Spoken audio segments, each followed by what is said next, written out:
we want to fight whoever, man. I mean, it doesn't make a difference. I think that was in the making. I think he's the only one that accepted, take the fight with Boots. People using the Karen fight as a justification of why Xander's either going to beat Boots or give him trouble, being that people were saying that Boots struggles against fighters that can move. But no, he don't struggle against nobody. I mean, Boots makes his mind up. So Boots didn't really want to fight that guy that second time around, man. You see what he did the first time, would he? Second time, his mind wasn't really in on it at that time. You always have criticism. You know what I mean? And a lot of guys that do the criticism probably never fought a day in their life, had a pair of gloves on. You know what I mean? No, for sure. This a legacy, defining moment for me, and then this what it's all about. And I'm going to show the world, start at June 27th why I'm the best in the world. And we're going to start right here and knock them all down one by one. Nobody that he got in sparring, nobody that he got can't do what I do. A lot more to worry about than me. Bozy Ennis has responded strongly to Terence Crawford's recent claim that Xander Zayas has what it takes to defeat Jaron. With that statement now out in the open, the atmosphere surrounding Boots' upcoming moves has become even more intense. Pay attention to what people say, man. Some of these guys that's running their mouth never fought a day in their life, never had a street fight, man.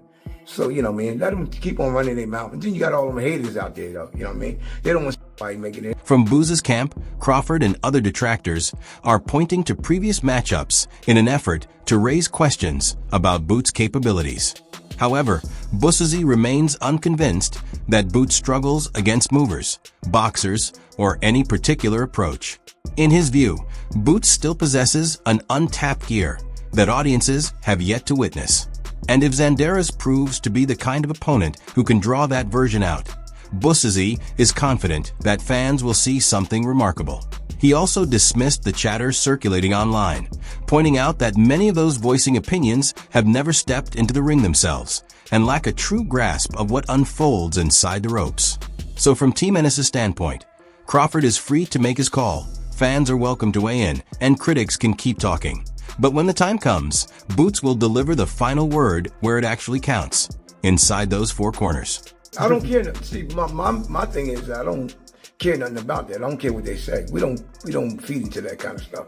That's the only thing. See, that's the way we take it. We don't even pay no attention to that. Bozy also offered his perspective on how someone like Terence Crawford would need to approach a matchup with Boots if they ever met in the ring. According to him, if he were in Crawford's corner, the strategy would have to center on outboxing, footwork, precise timing, and creating frustration. Essentially, Bozy doesn't think Crawford could simply plant his feet and go toe-to-toe with Boots. That distinction matters because it signals that Bozy views Boots as extremely dangerous in close-range firefights. The wiser route would involve staying in motion, forcing Boots to reset, dialing down the tempo, and relying on technical craft to throw him off. So while Bozy is directly addressing Crawford's earlier remarks, he's also making it unmistakably clear that Boots represents a serious threat, one that even elite-level fighters would have to handle with extreme caution. I, was working with Terence or something like that. I would have him boxing, boxing, moving, and when he gets set time up, frustrating, Terence Crawford then fired back with a pointed remark. Remember, the haters are your biggest fans because they're watching everything you do just to say they saw it happen. That response added yet another layer to the ongoing exchange involving Bozy and Boots.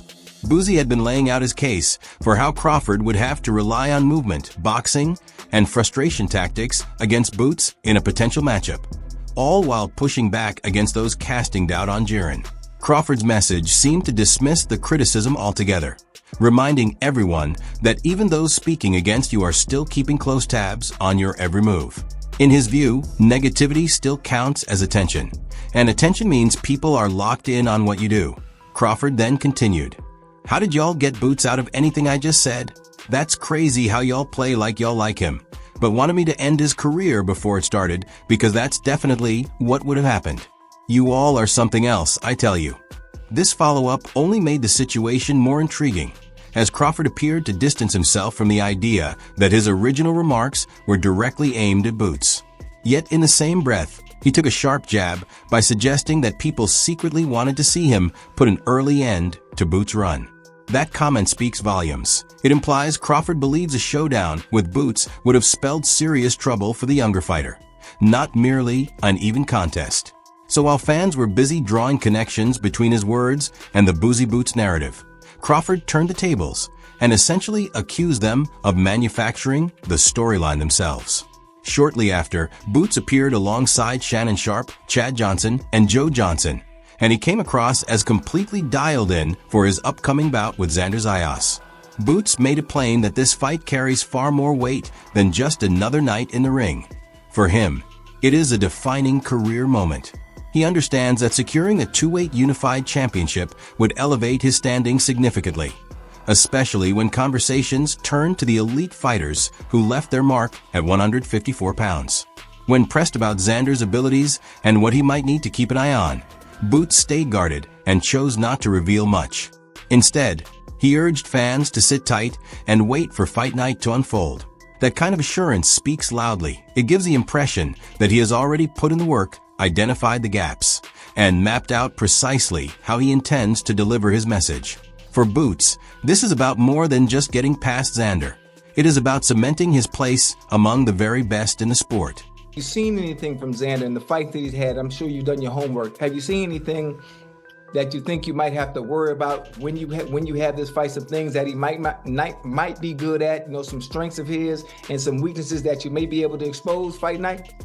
All I'm gonna say is buckle up, put your seatbelt on fight night, man. Y'all gonna see it all on fight night, man. I can't wait. You know, I'm gonna show out and show, and I'm gonna show y'all. I'm gonna show y'all. I really don't want spill too many beans, but I'm gonna show y'all. Boots also opened up about how deeply boxing is woven into his life, and it came across as though this sport has been his only constant from the very beginning.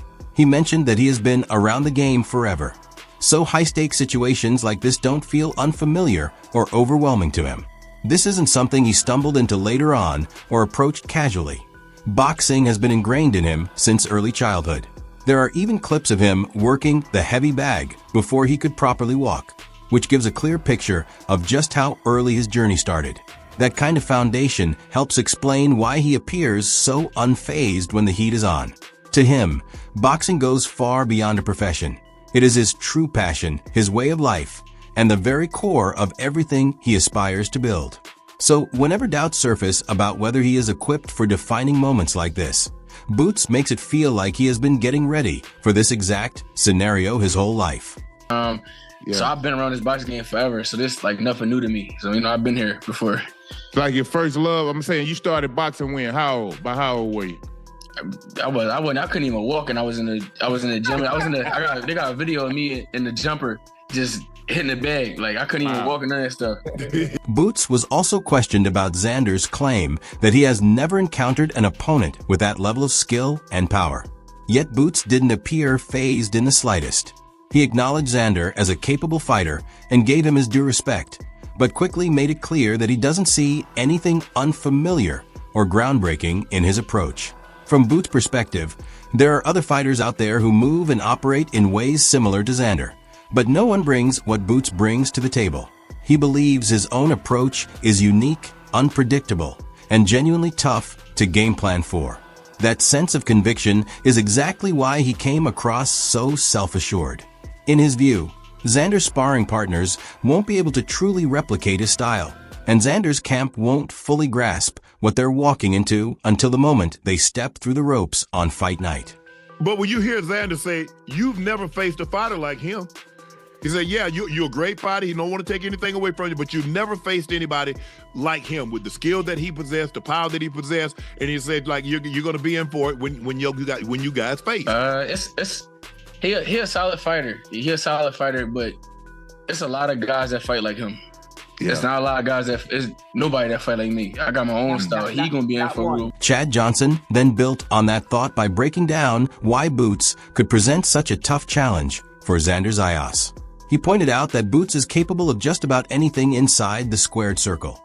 He can shift stances, work effectively from the outside, battle in tight quarters, and adapt on the fly whenever the situation calls for it.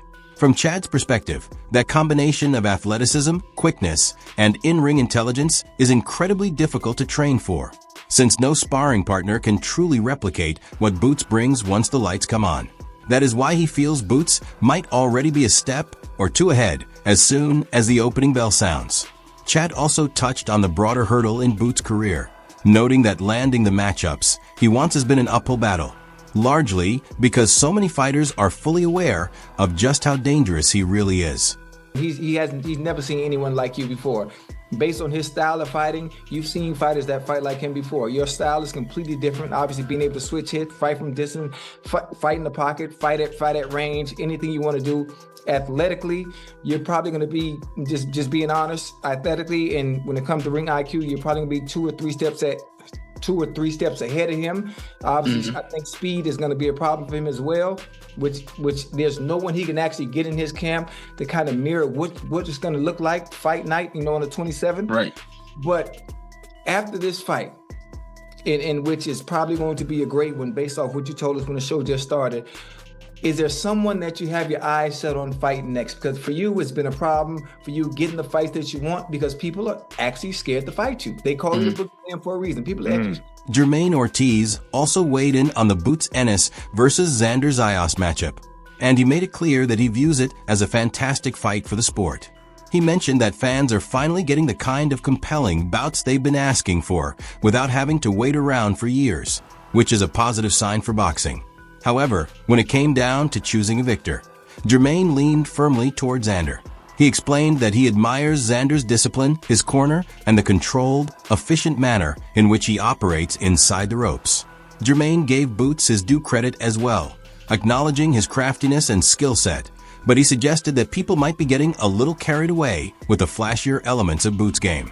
From his standpoint, Xander's polished, fundamentals-driven boxing could very well be the deciding factor when fight night arrives. Fight, is there like somebody that you favor in that fight? Yeah, I'm favoring Xander, 100%. Yeah. You faced Boots in the amateurs.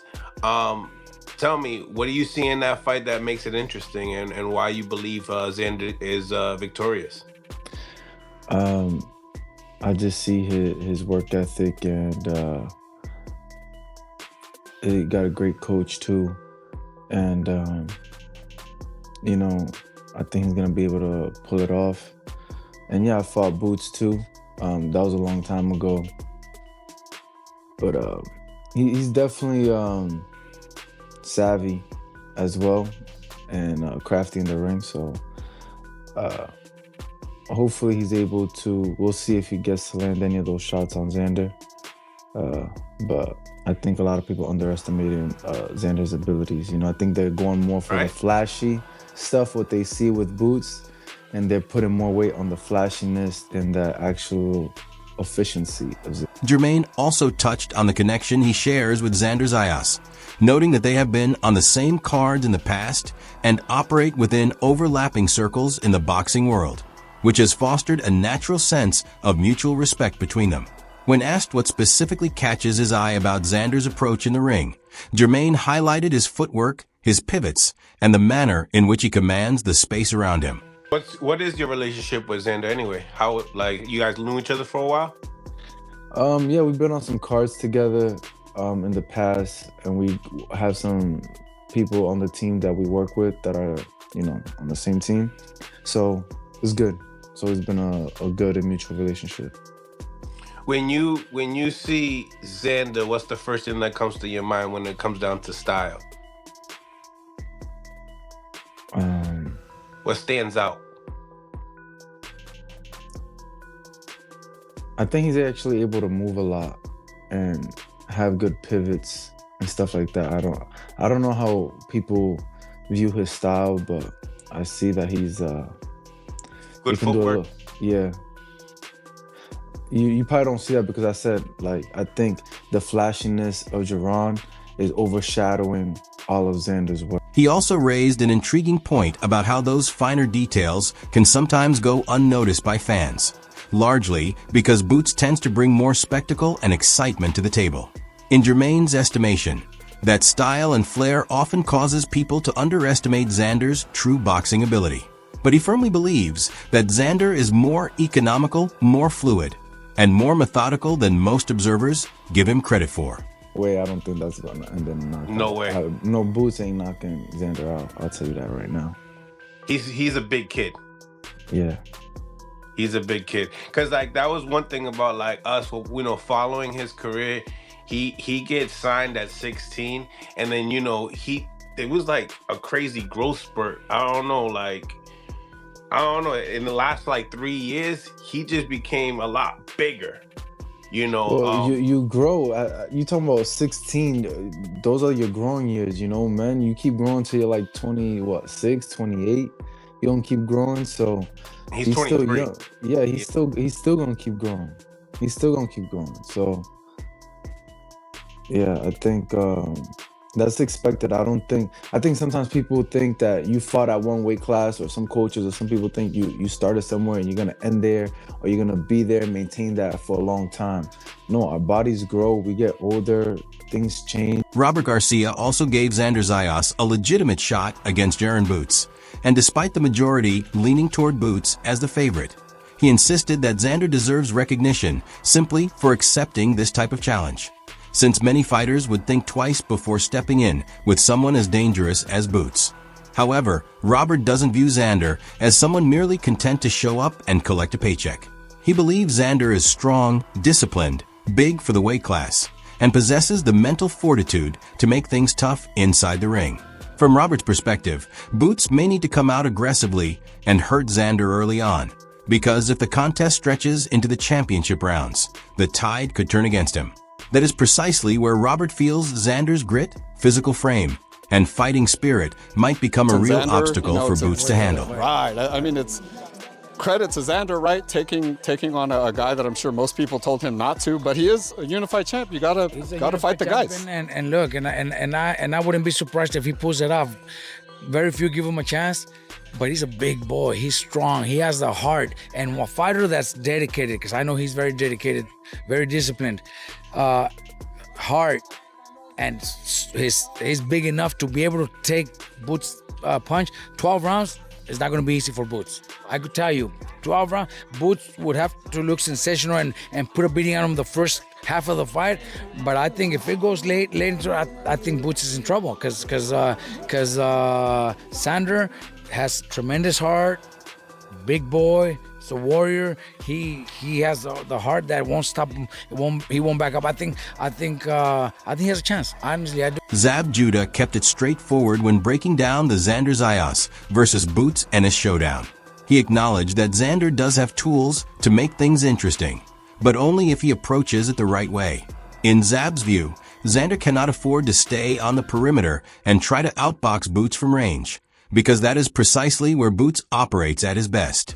With a longer reach, smoother footwork, and a rhythm that tends to leave opponents searching for answers when given open space, Boots thrives in that setting. That is exactly why Zab feels Xander needs to bring the fight to him, close the distance, force Boots into uncomfortable positions, and turn the bout into a gritty scrap rather than a polished boxing match. If Xander can work his way inside, stay active, and land a significant shot, he might be able to shift the momentum. But if he hesitates or attempts to match Boots from the outside, Zab is convinced Boots will take full control and make it look effortless.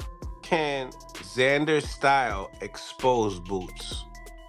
How can Xander's style? I mean, listen, Xander's style can expose Boots, but Xander is able to stand there and crack. If he can crack and he boom, boom, boom, boom, and knock Boots out, then yeah. But Boots' arms is too long to box for him. He too long to box for. If he go boxing for boxing skills, Xander got to be in his chest right here and working on him. You know that. All that outside. Xander's the biggest he's the bigger guy. He's not gonna beat Boots outside. Watch what I tell you. Yeah. He's gonna make him like cat food on the outside. Mills, watch. Cat food, huh? Watch. Yo, do you see Jaron's arms? You see how long his arms are? How he be moving his. Xander's still right here. He's still right here. Look, he's Xander. I mean, I like him, but he's still here. Boots is. He all over. I'm just saying, watch what I say. When the fight happens, then everybody can stop being mad at. And that is precisely what makes this entire scenario so compelling. Terence Crawford's initial prediction gave fans and analysts alike a reason to raise questions about Boots. Bozy Ennis quickly stepped in to push back and stand up for his fighter. Now, other prominent voices within the boxing community are beginning to lay out exactly how Xander Zayas could potentially pose real problems once the action gets underway. Every fighter is different. Some people feel more pressured when people expect them to win, or some people just don't care. Yeah, so I can't speak for nobody else. Everybody's different. Yeah. I mean, obviously you see mannerism when you see the press conferences and stuff like that. You don't get anything out of it. Me personally? Yeah. No, sometimes, like, if I'm fighting and there's a press conference, you know, depending the energy of the other person, you know, but I don't let that, like, get me out of my mode, you know. Some people try to trick you out your spot by trying to get you out of your comfort zone, or try to get you out of who you really are, or just trying to activate another level in you, and sometimes that can be bad, you know, because you just got to keep doing what you've always been doing and how you've been doing it, and you can't let nobody, you know, derail you from that. For Boots, this represents an opportunity to demonstrate that he is not merely gifted, but genuinely elite in a new weight division. For Xander, this is the kind of matchup that could completely transform his trajectory if he manages to pull off the upset. Boz believes Boots has untapped layers that fans have yet to witness. Crawford's remarks have only turned up the heat, and now Xander has supporters backing him to deliver a stunning surprise. So when fight night finally arrives, this will be about far more than whose name carries more weight. It will come down to whether Boots can unlock that next level Bozy keeps referring to, or if Xander proves to be the one who finally pushes him into unfamiliar and challenging waters. Mills don't want Boots to be the face of boxing. That's nasty. But he got no choice, guys. Like, you know, this is my brother right here. After we talk every day, he has no choice. I've been telling this for a long time. You have no choice. It's okay. It's okay. But y'all gotta remember, my man wants to go home every summer. Every summer he goes home and he starts doing his Boots talk. You're gonna have problems when you get home. You know what I'm saying? You gotta know, leave my man alone. You heard? It's my guy. Listen, I'm gonna tell you right now, this is gonna be a packed channel when they see that fight June 27th. It's gonna get packed. There's gonna be a packed watch party. Be sure to take a look at our additional content and other uploads while you're here.